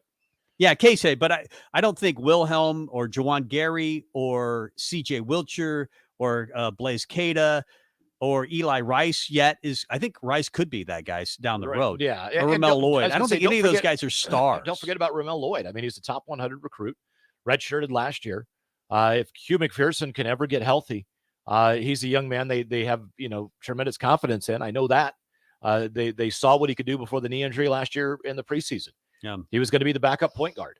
And obviously, it didn't work out. But it's one where hearing from the cynical Nebraska basketball fans, or the football fans that say basketball will never be good, and you and I have got they've never been good. So there's a reason to be cynical. But the numerous friends that we have and acquaintances that we have that always talk about that, they're like, well, all the guys coming back that they have are all role players. And it's like, well, outside of Derek Walker this last year, everybody you had coming back, they were all role players where they were or at Nebraska. And lo and behold, at various points in the season, you had guys that look like the true leader of the team. So I don't know. I think you're right, though. Jamarcus Lawrence, we've got to figure out how he shoots free throws better. But, we don't. I think he's going to be fine. I think that's a freshman-itis because most good shooters eventually, if they're not good free throw shooters, become good free throw shooters. Yeah. I mean, it's rare that you have a good shooter that's a bad free throw shooter. It does happen. Yeah. CJ struggled, for example, from time to time. And I think he has a chance to be, have a good junior and senior year. But I just want Battle. Battle's the big one on my list. Hunter Salas would probably be second. Kirk Chris a little farther down the line. But you got to get Tamanaga. And I hope the reports that I'm hearing that they can get Tamanaga happen. Oh, absolutely. I definitely. Yeah, I mean, this is the team that doesn't necessarily have a guy that you're going to point to and say, hey, we know he's going to lead us in scoring next year. You would think maybe Tamanaga. But depending on who we bring in, does he get the shot volume or whatever? I mean, we don't know. There's a lot of uncertainty until we start getting a few recruits. And it sounds like we haven't heard anything specific of upcoming announcements of commitments. But I would think following tomorrow night's game, the next 2 weeks, I think we're going to see a lot of movement. I hope so. I get really antsy. Same here. I get really, really antsy. I mean, it drives you crazy. Oh, Creighton got a recruit, but we haven't gotten a recruit yet. You know, that type of cynical basketball fan, as you mentioned, in Nebraska, there are a lot of cynics out there, and there's a reason to be when it comes to Nebraska basketball. But I'm hopeful. I'm very hopeful that they can clean up or at least do well in the transfer portal. Dirk Chatlin's no longer writing for the Omaha World Herald, Mike. He tweets well, though. But he tweets still, and he's an amazing everybody knows writer and author. He tweeted about the officiating today in the the national championship game, LSU and Iowa. Yeah. He tweeted about that. He tweeted about other things. He's just on Twitter, and he's a very great read. Obviously, I'm going to miss him as a writer. But we'll see what he does we'll next. We'll find out where we might be able to see him. Yeah, I'm guessing you will probably hear from Dirk Chatlin at some point again. You'll definitely hear from him, from us on this show coming up next. Mike Melby there, Tom Stevens here, back with more Husker Rewind next. 1 in 3 adults has prediabetes. 1 in 3. That means it could be you, your football buddy, your football buddy, or you, your best man, your worst man, you, your dog walker, your cat jogger. While 1 in 3 adults has prediabetes, with early diagnosis, prediabetes can be reversed. Take the risk test at doihaveprediabetes.org. That's doihaveprediabetes.org. Wait, did they just say 1 in 3 adults has prediabetes? That's 33.33333% of adults. That means it could be me, my boss, or my boss's boss, or me, my favorite sister, or my other sister. That's 7 members of my 21-person romantic book club. Wait, the 1 in 3 could be me, my karaoke partner Carol, or my karaoke enemy Jeff. I'm going to take the risk test at doihaveprediabetes.org. Brought to you by the Ad Council and its Prediabetes Awareness Partners. Victor deployed for the first time to Afghanistan in 2003. At 4 a.m, my phone rang. They said, I regret to inform you that your husband was wounded in action. Victor sustained a moderate traumatic brain injury. I was doing school full-time, and I was also then caring for Victor. One of the most important elements of caregiving is taking care of yourself. I just didn't want to forget that I also had goals and that I also had a life. What I did is I challenged Victor to meet me halfway. There are almost 6 million military and veteran caregivers across the nation. We have our own journey, and we can fulfill that journey at the same time that we are helping our loved one. Visit aarp.org/caregiving for a free military veterans guide to navigate your caregiving journey and better care for your loved one and yourself. Brought to you by AARP and the Ad Council. As an 18-year-old, I let my mistakes kind of take over my life. I was 0.5 credits away from completing high school, and I didn't do it. 10 years later, at age 28, Jackie finished her high school diploma. When I found out that I was pregnant, I know that I had to do something for myself if I wanted to make her a better person and provide a better life for her. My family never stopped pushing for me to be better because they knew what I could become and who I could become as a person. My support team is amazing. The educational director, my sister, and even my 7-year-old daughter has just been more than the support that I could ask for. I've been given an opportunity, and I'm just thankful for it. No one gets a diploma alone. If you're thinking of finishing your high school diploma, you have help. Find free adult education classes near you at finishyourdiploma.org. That's finishyourdiploma.org. Brought to you by the Dollar General Literacy Foundation and the Ad Council.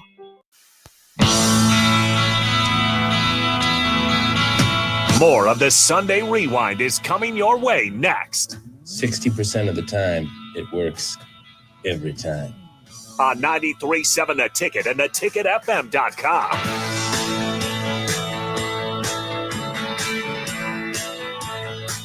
Welcome back to the Husker Rewind. I am Mike Melby. That is Tom Stevens. Hello.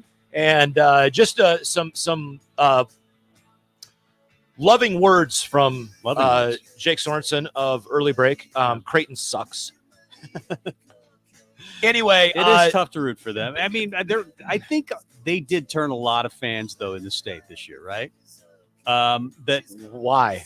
Because it used to be against the rules if you're a Nebraska basketball fan to ever cheer for Creighton, but it felt like there were a lot of people that did that this year. I don't know what's wrong with them. I'm on Jake's side with it. Byron, thank you very much off the Sartor Heyman text line. He gave me breaking news that I didn't see yesterday or earlier today. Jameer Nelson Jr. committed to TCU. I almost shed a tear when I saw that. So we want to bring in a gentleman who is one of the best writers I think I've ever read from a sports bettor standpoint. No longer with the Omaha World Herald, but very much active on Twitter. Dirk, I loved some of your tweets earlier today about the officiating, and I was so hoping for Caitlin Clark to get 40 points. How have you been? I've been great. I just want to back up. Tom, did you say that Creighton turned Nebraska fans into I watched into cheering for the Blue this year? Is that what you said?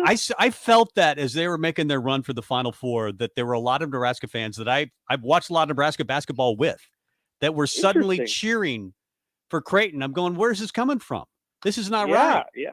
I thought that was just the politicians and the Chamber of Commerce folks, because I didn't get the same feeling from Nebraska basketball fans. But hey, we should not expect all Nebraska basketball fans to act and think the same. So maybe it's diverse enough of a crowd where there was a little bit of both. Yeah, I've never understood the whole J-Sker thing, how you can root for Nebraska basketball but hate Nebraska football, or love Nebraska football and hate Nebraska basketball. I've just never gotten that. So the J-Sker thing drives me crazy, and I'll never root for Creighton ever. And I was hoping, and I was happy when they lost to San Diego State. I was Final too. Four. I was very, very happy about that. But it was just crazy, guys. How, I mean, you saw. I'm a big believer that the NCAA tournament is goofy enough that it doesn't really matter. I mean, it matters to a degree how good you are, but the biggest thing is just to keep giving yourself chances. Put yourself in the bracket year after year after year, because some years you get a bad draw and you have a great team that loses in the first or second round, and some years you have a team that's okay, that everything kind of breaks the right way. And you look at Creighton's region and how it opened up with Arizona and Alabama losing, and Creighton was really, really close to making the national championship game. That would have been something to see for the state of Nebraska, and would have been an even greater experiment into the mentality of Husker fans for sure. Hey, Dirk, one thing I want to ask you is something that I had a couple of people asking me. They said, hey, you know Dirk? And I'm like, well, I know him because he comes on the radio show. But yeah, what do you want to know? They're like, where's he going to start writing at next? What's he doing? Is he just going to be an author now? And I'm like, I don't know. You know what, though? Interesting. I believe we might have him on the show this Sunday. I'll ask him. Yeah. Do you have plans? Anything maybe penciled in, carved in stone yet? Not really. I think this is probably a deeper question than I've even recognized. But you do sort of reach a point in your career. I think everybody probably does where they want to reevaluate things and sort of ask, okay, is this what I want to do the rest of my life? I mean, I'm 41 years old.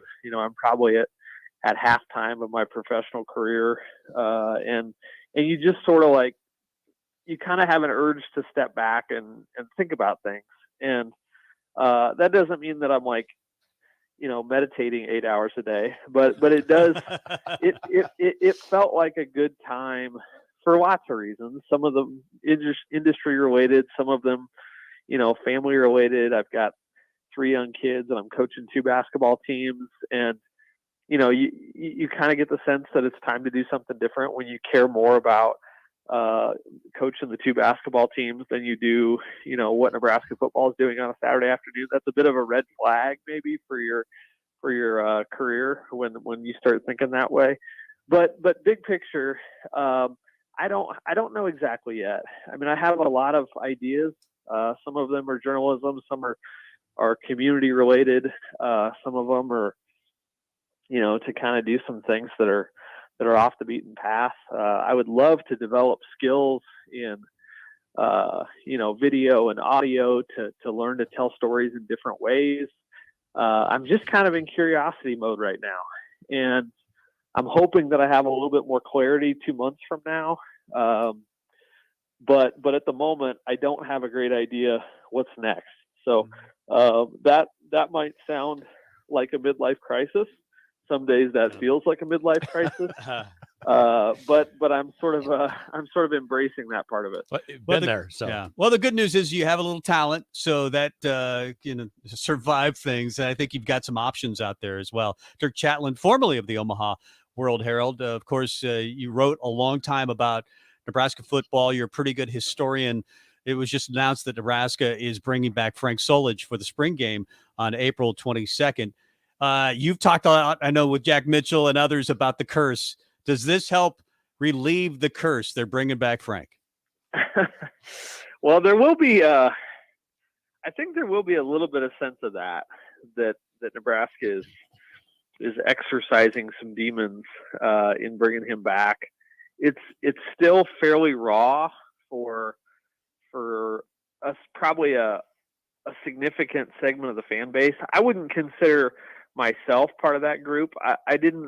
I'm not one of these guys who felt like, it just absolutely had to happen, or it was never going to be, there was never going to be closure or peace from it. But I do know people that feel that way. Some of them are close to Frank, and some of them are just close to the way things used to be. They just felt like Nebraska had to do right by Solich before this was too late. Not to break any curses, but just because it was the right thing to do. And I think this is a good time. It's a transition period.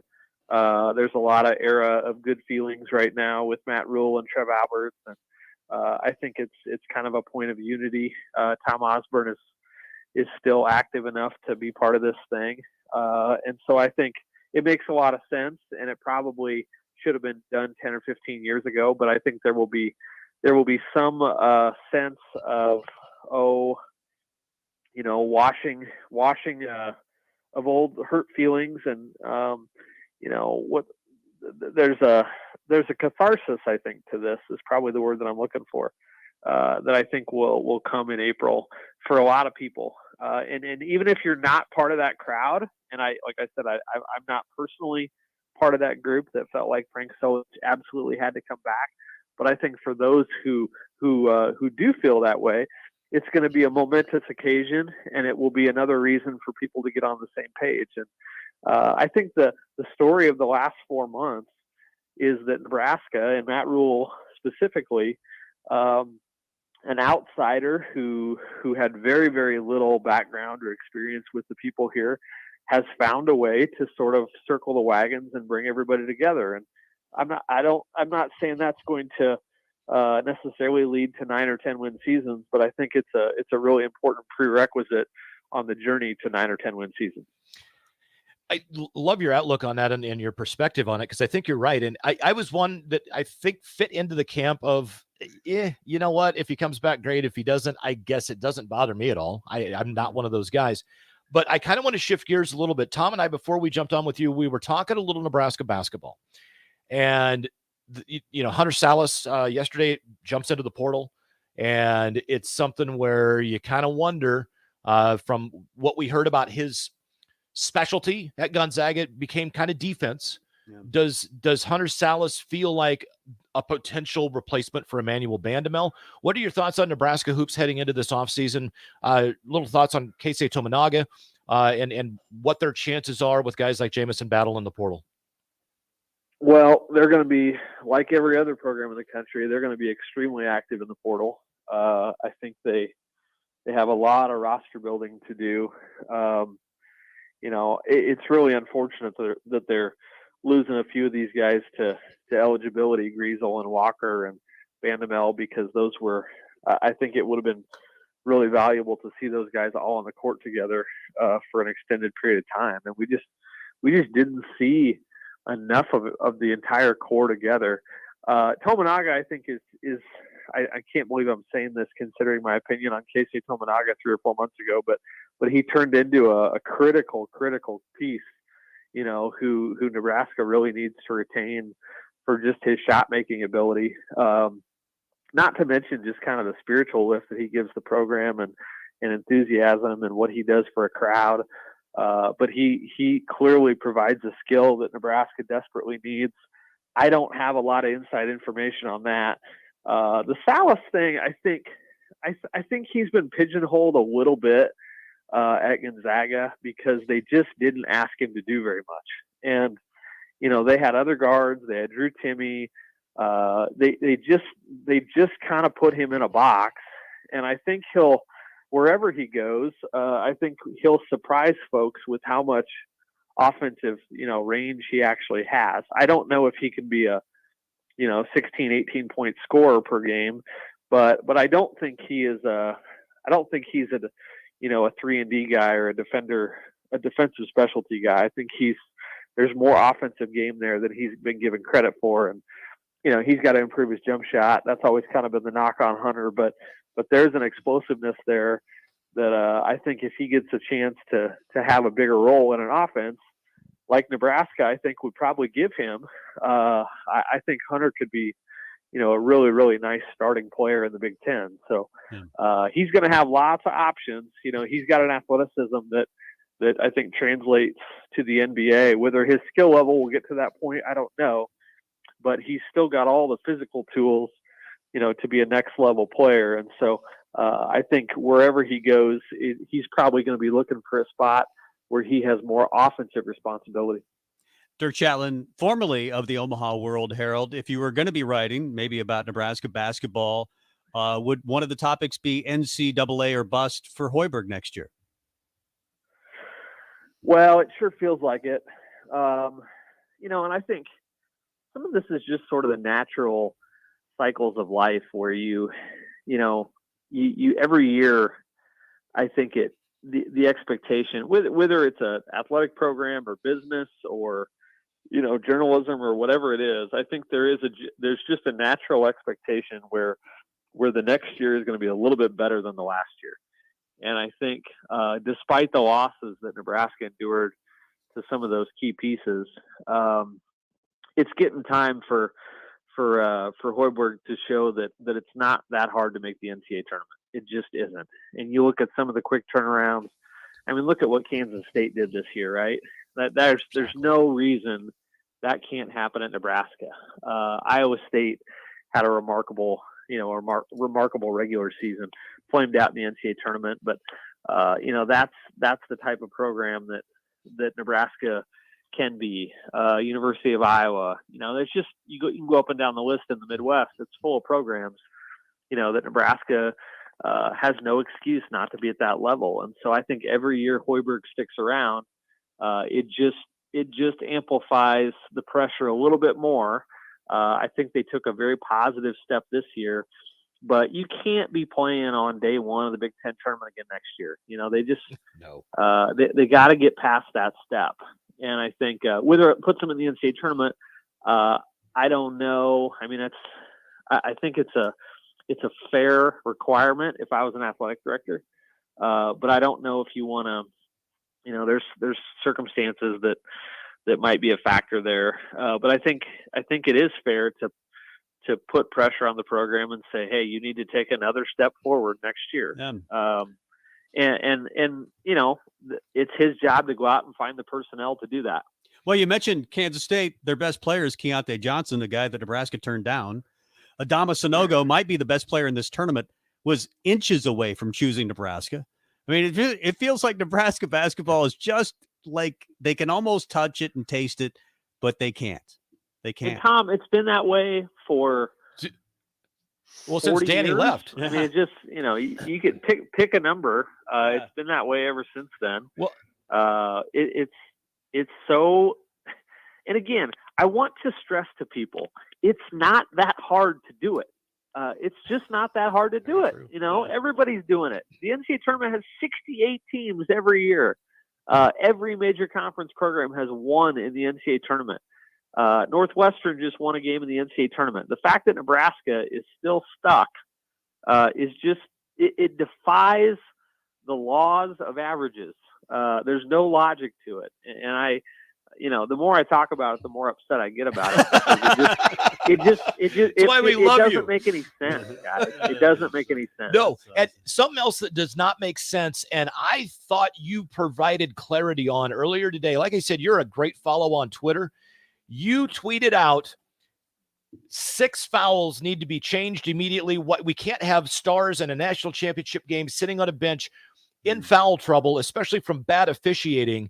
And then you threw out a tweet about why are we even keeping track of fouls? If the offensive lineman gets 3 holding penalties, is he out of the game? No. Yeah. The penalty of free throws is enough. I've never heard anybody suggest that. I think it's fantastic. Well, I just think we're way too conditioned in basketball to worry about the officials. And I see it at lots of different levels, whether it's high school or youth or, even the NBA. But I think part of the reason that we're so conditioned to focus on officials is the personal foul limit. And you get in a game like today where it was arguably the story of the women's championship game. I mean, Caitlin Clark was in foul trouble the entire game, and that's the reason the arena was filled. That's the reason there were 5 million people watching on TV. I mean, I think it necessitates change. The NBA went to 6, and you could say, well, it's 1 foul per 8 minutes of game time, right? It's a 48-minute game instead of a 40-minute game. But in the NBA, nobody's playing more than 40 minutes. Nobody's playing certainly more than 44 minutes in a game. They're essentially playing the same number of minutes personally. It's in that mid-30s range, which is right where college players are playing on big, in big games.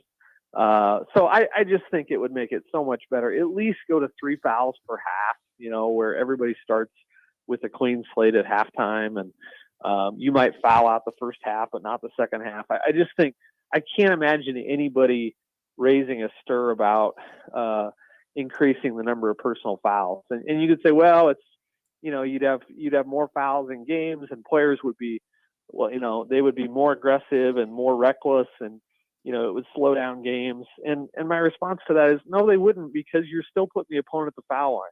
You're still giving them 2 free throws, and coaches and teams don't want to do that. Yeah. So I've been, long frustrated by our infatuation with officials, and there are these flare-ups where it all kind of crystallizes, and I thought today was one of those flare-ups. One final one for you. If you were writing for the Omaha World Herald still, and we hope to see you down the road, write for somebody or do something along those lines, what would be your biggest curiosity with Nebraska football right now?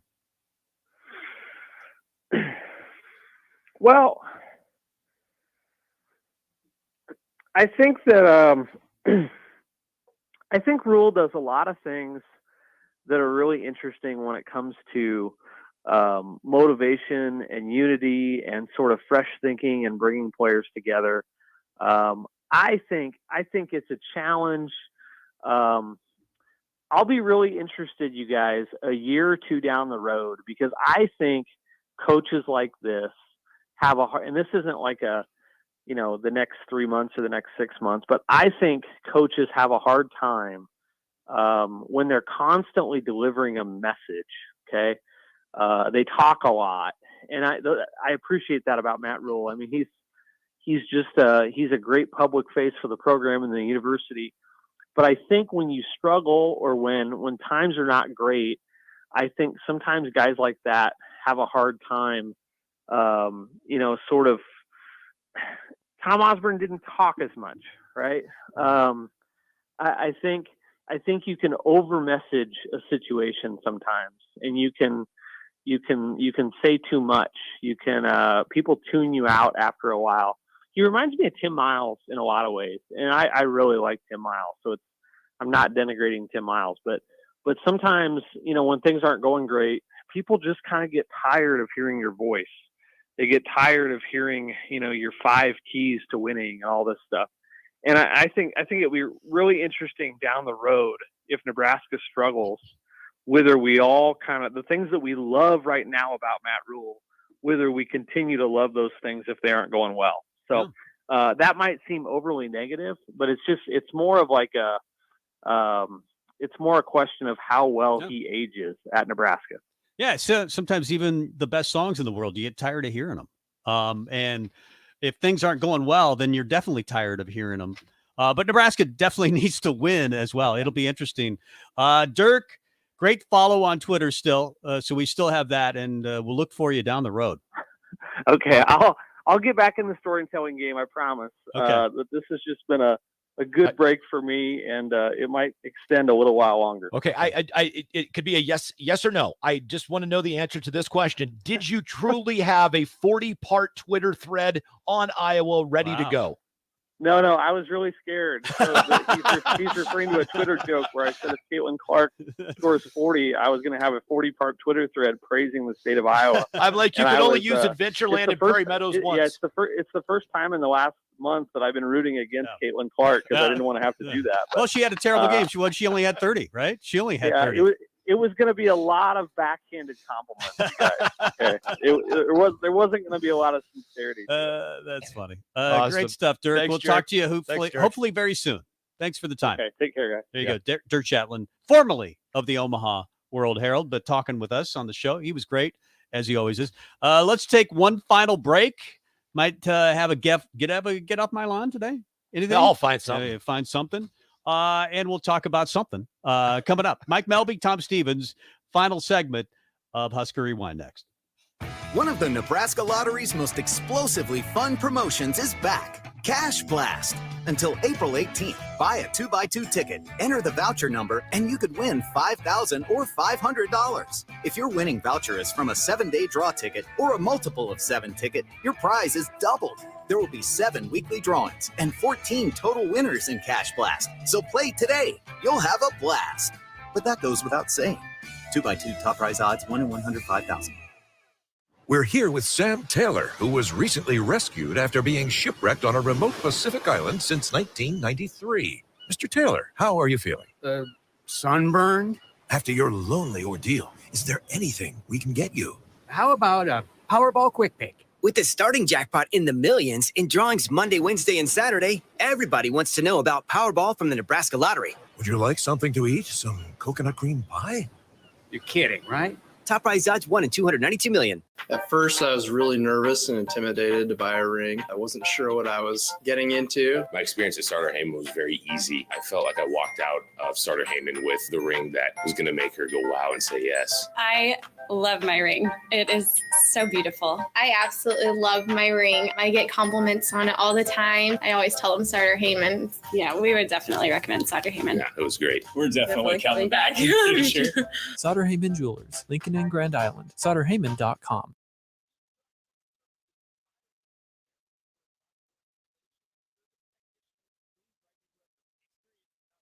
As they will train for the positions. However, mechanical aptitude is required. If you want to come be a part of a small business where you're family, not just an employee, call Steve's Garage Doors and Services today to apply at 402-480-2840. That's 402-480-2840. Steve's Garage Doors and Services. Repeat after me. I will not touch the fuse box. I will probably not touch the fuse box. Sip, do you remember what happened last time? Yeah, I remember. What happened? Half of the city block lost power. And? My chicken condo went haywire. That's right. The chickens ran wild. So what do we do instead? Call Joe at Ambition Electric and let him handle everything. Look, saved on speed dial. Ambition Electric, 402-217-3415 or online at ambitionelectric.com. Hey there. Hi, honey. Uh-oh. Remember we told Jamie and Mike about Liberty First Credit Union, how great their checking account and car loans are, the amazing service we get, and how we love being members? Yeah. Well, they took our advice. Jamie said how easy it was to move all their accounts and become members. Now they say they're banking with purpose at Liberty First Credit Union. Learn more about being a member at libertyfirstcu.com. Liberty First Credit Union. Banking with purpose. Member NCUA. This is the Sunday Rewind on 93.7 The Ticket and theticketfm.com.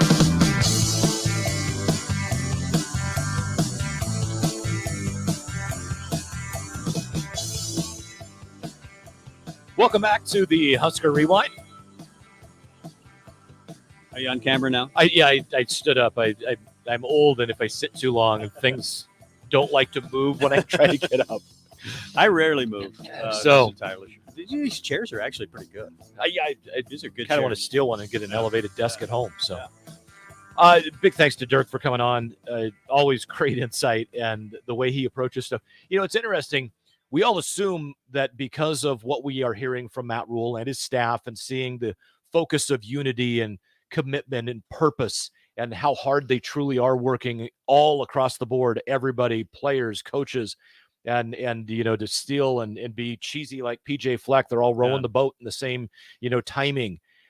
What happens if they're 7-6 next year and, you know, they get into 2024 and they're 5 games in and they're 2-3? Well, they got to win. We all understand. I never even thought, like, is that message going to change? Right. Well, you don't want to hear from somebody if you're mad at them all the time.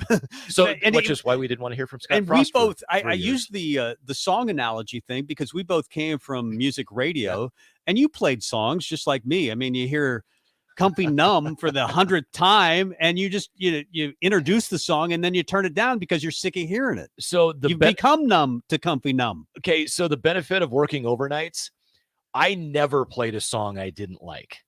Well, yeah, you're not supposed to do that. Because, I know, but it means you're not playing from the list, and that was typical of Iron Mike. But I did that for a while. Went with and then I realized Gabe, the program director, was actually listening to the station and had the list right in front of him. And he goes, well, hey, where did that come from? Because I don't see it on the list. Again, the benefits of working overnights. and hope the boss doesn't sleep or does sleep, goes to bed at a regular hour. I can't tell you that on my shift, very, very rarely, it did happen a couple of times, but very rarely did you ever hear Pink Floyd or Led Zeppelin. Yeah. So. I just knowing you, I know that you probably cheated a lot with the music playlist. We talked about the NCAA tournament, and I've actually enjoyed the whole Cinderella story on the men's side. Yeah. On the women's side, maybe a little less Cinderella. LSU, Iowa, South Carolina are all big time names. So you have 1 and 2 seeds basically on the women's side, whereas you had a 9 seed. I was rooting for Florida Atlantic. The highest seed in the Final Four is a 4 seed. Yeah. So you had mostly Cinderellas, although UConn turned out not to be a Cinderella. They were always really good, and they just gelled. And they're playing so well. tournament versus tournament, I've enjoyed the men's tournament more just because it seems like it's been far more exciting with the upsets, with the buzzer beaters. It's that part of it. But hands down, my favorite player to watch in college basketball this year is Caitlin Clark. That game, I don't like her team. I didn't watch a lot of the first half today, but I watched Friday night against South Carolina. She single-handedly won that game. 41 points, 8 assists. I don't know how many rebounds, but she dominated. They had 77 points. She had 41 of them. Yeah. And some of those shots, Keisei Tamanaga saying that's a bad shot. Exactly. But she makes them. Yep. Similar to Keisei. And if you're making them, it means you're unstoppable. Yep. And she is. But I wonder if they kind of just like, you've seen this happen in the tournament where you spend all your energy beating a team that hasn't been beaten in 2 years, and it felt like Iowa just didn't have any gas today. And that's a great point because you just beat the unbeatable team. The one time that I can remember where that didn't take the wind out of the sails, where you're talking about a major sport, is the 80 Olympic team. It wasn't the finals, the gold medal game where they beat the Russians. Right. It was the game to get to the gold medal game. And that's why you have to worry about the gold medal game. Like you just beat the Russians. A lot of people think that was for the gold. And it wasn't. No. You're right. That's a good analogy. And I think that might have happened to Iowa a little bit. Also, you're right. And Dirk is right. The officiating just wasn't good. Yeah. So is your argument that the men's tournament has been better than the women's? And I still watch the men's tournament more. Yeah, I do too. When you have a once-in-a-generation type player like a Caitlin Clark, then you tune it on. And now you mentioned this to me as well. Well, part of it is you can now see the women's games. They're on regular TV. Point. Everybody's talking about, oh my gosh, there's 5 million people watching. Right. It's like, well, yeah, because only like 74 people have ESPN 9 where you broadcast all the games from last year. Right. So yeah, I saw several people make comments about that. It's like, it's so true. So I like the Cinderella story. Everybody, you always hear this argument. Yeah, everybody likes upsets, but only in the first couple of rounds. And then you want the blue bloods. And I would have liked the blue bloods because I picked all 1 and 2 seeds in my Final Four. That would have probably helped me. But all the 1 seeds, the Kansas, the Houstons, the Purdue's, they're all gone. So I like, maybe not every year, but I think Loyola making their run with Sister Jean was one of the best things ever. Those are fun stories. And I was rooting hard for Florida Atlantic. They get beaten on buzzer beater still by a 5 seed. So that's still kind of a Cinderella. But here's the argument against the argument of have the upsets, but make the blue bloods go to the Final Four. Yeah. Do you know what I want out of my Final Four games? I want what I had with Florida Atlantic and San Diego State. I had one hell of a game. Right. And watch the way Florida Atlantic played. I think I may have pointed this out to you when we briefly chatted at one point this weekend. But when I was sitting there at an establishment out in South Central Nebraska, if you're ever in Alma, Fisherman's, just saying, great place. But are we getting paid for that? No. It's an awesome place. Do we get a free beer next time we're there? I'll see what I can do. But I can tell you right now, I was telling everybody there, Florida Atlantic looked exactly like Nebraska the back half of the season. Yeah. It was either a 3 or a drive to the bucket. A 3 or a drive to the bucket. On occasion, you'd get somebody that would drive that would have, Grease would do a fadeaway, a turnaround fadeaway because he was up against a shot clock or something. But that's all Florida Atlanta did, and it was successful, and it was pretty. It was fun to watch. Yeah. That's what I want in a Final Four game. I don't care if it's the 16 seed or Duke, North Carolina, Kentucky, whoever. I think it turned out that UConn, even though they're the 4th seed, they're probably the best team in this tournament. They played the best. They're better than any of the 1 seeds, really. Yeah. They played the best. Yeah. That's probably a better way to see it or say it. But I think ultimately the best is when you have a great team and then a Cinderella in the championship game. Yeah, Duke Butler. Yeah, Duke Butler. I would also say the best champion of all time is NC State. They had to win the ACC tournament just to get into the NCAA. Yeah. And they had to play Phi Slamma Jamma, for crying out loud, at the top of their game and beat Akeem Olajuwon.